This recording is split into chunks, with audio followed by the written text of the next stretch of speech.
Hello friends, நீங்கள் கேட்டுக்கொண்டிருப்பது தேனருவி தமிழ் நாவல்ஸின் சாபமாய் வந்த என் உயிரே. வாசிப்பது நான் உங்கள் பவஸ்ரீ அபி. அத்தியாயம் 100. அமுதா, விஜய் இருவரும் மும்மரமாக படத்தில் நடித்துக் கொண்டிருந்தார்கள்.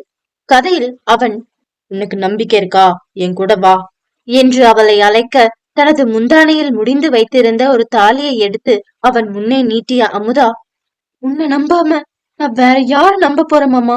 இது எங்க அம்மாவோட தாலி. எங்க அப்பா எனக்கு எவ்வளவு சொத்து சேர்த்து வச்சிருந்தாலும் இததான் பொக்கிஷமா எப்பயுமே நான் என் கூட வச்சிருந்தேன். நீ இத மட்டும் என் கழுத்துல கட்டு மாமா. எனக்கு அது போதும். உன் கைய பிடிச்சுக்கிட்டு சென்னைக்கு என்ன, நீ வேற எங்க கூட்டிட்டு போனாலும் நான் உன் கூட வருவேன்" என்று கண்கள் கலங்க சொன்னாள். அது ஒரு நீளமான சீன் என்பதால் இடையில் கட் செய்ய முடியாது. இருப்பினும் தத்ரூபமாக விஜயும் அமுதாவும் கடந்த 10 நிமிடங்களாக பிரேக் எடுக்காமல் நடித்துக் கொண்டிருந்தார்கள். அங்கே கேமராக்களும் சினிமா ஆட்களும் இல்லை என்றால் கண்டிப்பாக அது சினிமா ஷூட்டிங் என்று யாரும் நம்ப மாட்டார்கள். அந்த அளவிற்கு அவர்களது நடிப்பு தத்ரூபமாக இருக்க, அதையெல்லாம் ஓரமாக நின்று இதயம் கனக்க பார்த்து கொண்டிருந்த வெற்றி, "நான் தான் அவளோட சொந்த தாய் மாமா. இத்தனை வருஷத்துல இந்த அமுதா புள்ள என்ன கூட இந்த மாதிரி உரிமையா மாமா மாமான்னு கூப்பிட்டதில்ல. நடிப்பா இருந்தாலும் எப்படிதான் கொஞ்சம் கூட தயக்கமே இல்லாம விஜய் சார் கூட இயல்பா இவ பேசுறாளோ தெரியல. இந்த டைலாக்ல வர்றதையெல்லாம் இவ என்ன பார்த்து சொன்னா எவ்வளவு நல்லா இருக்கும். ஏன் மாமம்மாவ கழுத்துல பாஞ்சு போய் இப்போ நான் தாலி கட்டிடுவேன்" என்று அவன் பாட்டிற்கு பேசிக் கொண்டிருக்க, யாரும் எதிர்பார்க்காத ஒரு சம்பவம் நடந்தது.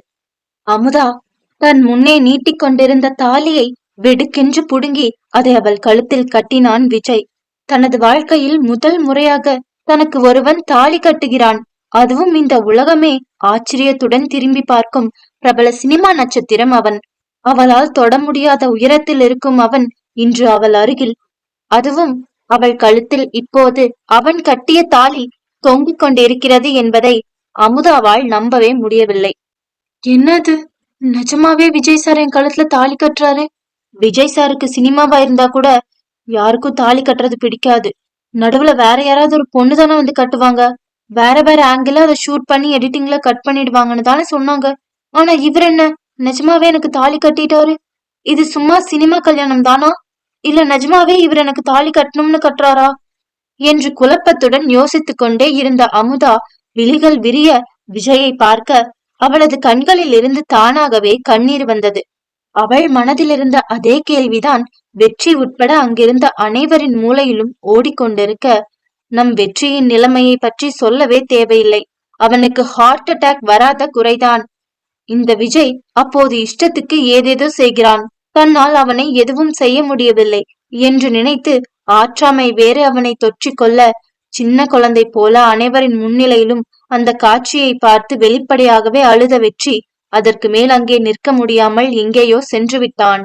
அவர்கள் இருவருக்கும் திருமணம் நடப்பதுடன் அந்த காட்சி முடிவடைகிறது என்பதால் அமுதாவின் கழுத்தில் தாலி கட்டிய விஜய் அப்படியே உறைந்து போய் அவளை பார்த்தபடி இருக்க, அப்படி இந்த அமுதா கிட்ட என்னதான் இருக்கோ தெரியல, அப்படியே வெளிய வச்ச ஐஸ்கிரீம் மாதிரி இவளை பார்த்து பார்த்து விஜய் உருகுறத பாக்குறதுக்கு எனக்கு அப்படியே எரிச்சலா இருக்கு.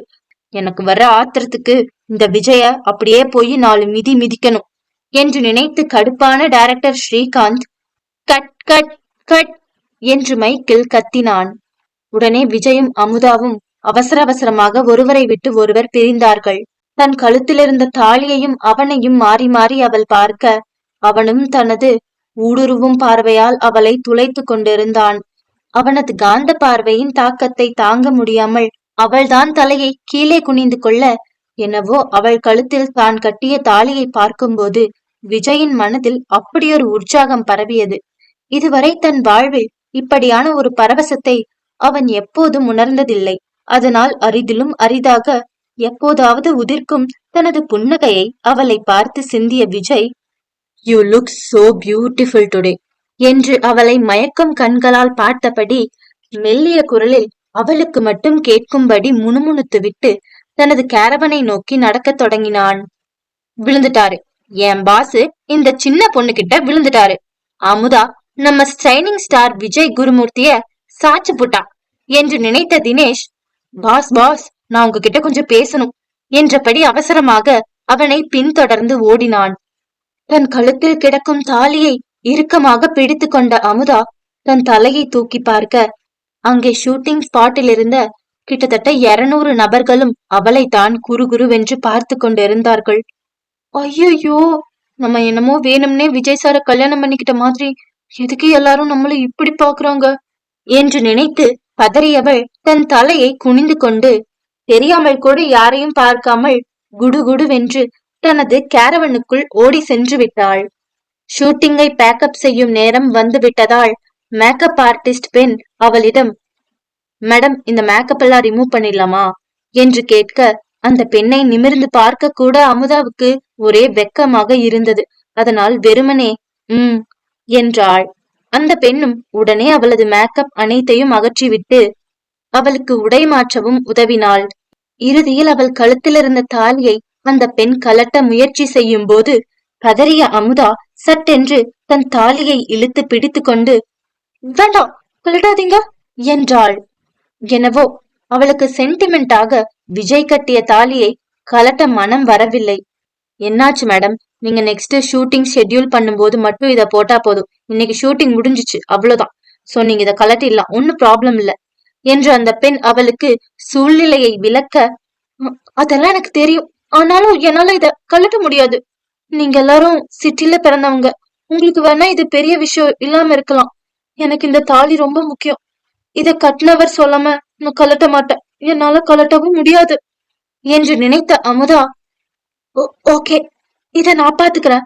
அதான் மேக்கப் ரிமூவ் பண்ணிட்டீங்களே, நீங்க வெளியே போங்க, நான் கொஞ்ச நேரம் இங்க ரெஸ்ட் எடுத்துட்டு அப்புறமா கிளம்புறேன், எனக்கு தலை வலிக்கிற மாதிரி இருக்கு என்று சொல்லி அந்த பெண்ணை வெளியில் அனுப்பிவிட்டு அடுத்து என்ன செய்யலாம் என உட்கார்ந்து யோசித்தாள்.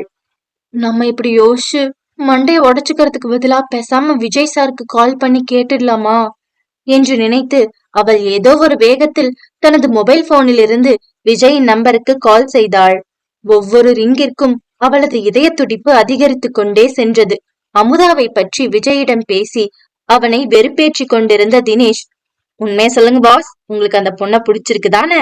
அதனாலதானே அவ்வளோ பெரிய மேட்ச பண்ணி அனாமிகா மேடம் கூட சீக்கிரம் டிவோர்ஸ் வாங்கணும்னு நீங்க முடிவு பண்ணிட்டீங்க என சரியாக அவனிடம் கேட்கும் போது அமுதாவின் அழைப்பு வந்தது.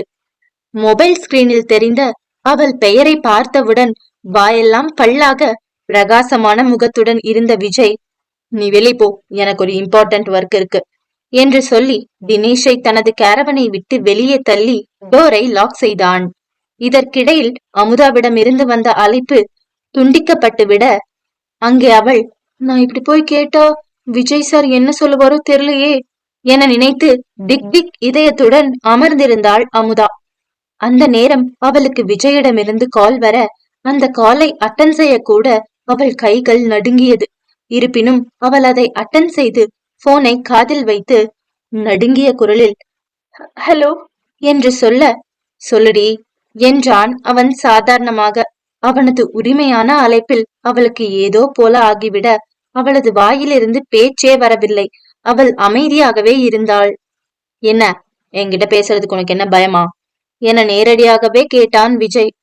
சாச்சா, அப்படிலாம் இல்ல சார் என்று அமுதா அவசரமான குரலில் சொல்ல, அப்புறம் என்ன, பேச வேண்டியதுதானே, இப்போ எதுக்கு கால் பண்ணிட்டு சைலண்டா இருக்க என அவன் சிரிப்பை அடக்கி கொண்டு நக்கலாக கேட்க, அது அது வந்து என இழுத்தாள் அமுதா. எது வந்து என விஜய் பொய்கோபத்துடன் தனது குரலை உயர்த்தி கேட்க, ஐயோ சார், ஏற்கனவே எனக்கு உங்ககிட்ட பேச வாய் வர மாட்டேங்குது, இதுல நீங்க என்ன மிரட்டுற மாதிரி கேட்டா நான் எப்படி பதில் பேசுறது என அமுதா பயந்த குரலில் கேட்க சத்தமாகவே வாய்விட்டு சிரித்தான் விஜய். இவளுடன் இப்படியெல்லாம் பேசி விளையாட அவனுக்கு பிடித்திருந்தது. காதல் மலரும்.